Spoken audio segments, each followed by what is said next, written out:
ರಾಜಕಾರಣದಲ್ಲಿ ಹನಿಟ್ರ್ಯಾಪ್ ಪ್ರಕರಣವು ತೀವ್ರ ಸಂಚಲನವನ್ನು ಸೃಷ್ಟಿಸಿದೆ. ಈ ಹಿನ್ನೆಲೆಯಲ್ಲಿ ಮುಖ್ಯಮಂತ್ರಿ ಸಿದ್ದರಾಮಯ್ಯ ಮತ್ತು ಎಐಸಿಸಿ ಅಧ್ಯಕ್ಷ ಮಲ್ಲಿಕಾರ್ಜುನ ಖರ್ಗೆ ಅವರ ಭೇಟಿ ಮಹತ್ವ ಪಡೆದುಕೊಂಡಿದೆ. ಬೆಂಗಳೂರಿನ ಕಾವೇರಿ ನಿವಾಸದಲ್ಲಿ ಈ ಭೇಟಿ ನಡೆದಿದ್ದು, ಸಚಿವ ಪ್ರಿಯಾಂಕ್ ಖರ್ಗೆ ಕೂಡ ಉಪಸ್ಥಿತರಿದ್ದರು. ಚರ್ಚೆಯ ಪ್ರಮುಖ ಅಂಶಗಳು: ಹನಿಟ್ರ್ಯಾಪ್ ಪ್ರಕರಣದ ಕುರಿತು ಚರ್ಚೆ ನಡೆಯಿತು. ಈ ಪ್ರಕರಣದಲ್ಲಿ ಪಕ್ಷದವರು ಅಥವಾ ವಿರೋಧ ಪಕ್ಷದವರು ಯಾರೇ ಭಾಗಿಯಾಗಿದ್ದರೂ ಅವರ ವಿರುದ್ಧ ಕ್ರಮ ಕೈಗೊಳ್ಳುವುದಾಗಿ ಸಿಎಂ ಸಿದ್ದರಾಮಯ್ಯ ತಿಳಿಸಿದ್ದಾರೆ.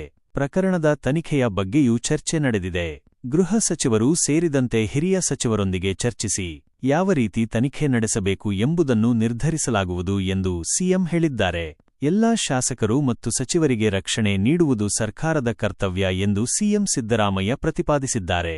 ರಾಜಕೀಯ ಮಹತ್ವ: ಹನಿಟ್ರ್ಯಾಪ್ ಪ್ರಕರಣವು ರಾಜ್ಯ ರಾಜಕಾರಣದಲ್ಲಿ ತೀವ್ರ ಚರ್ಚೆಗೆ ಗ್ರಾಸವಾಗಿದೆ. ಈ ಪ್ರಕರಣವು ಸರ್ಕಾರವನ್ನು ಪೇಚಿಗೆ ಸಿಲುಕಿಸಿದೆ.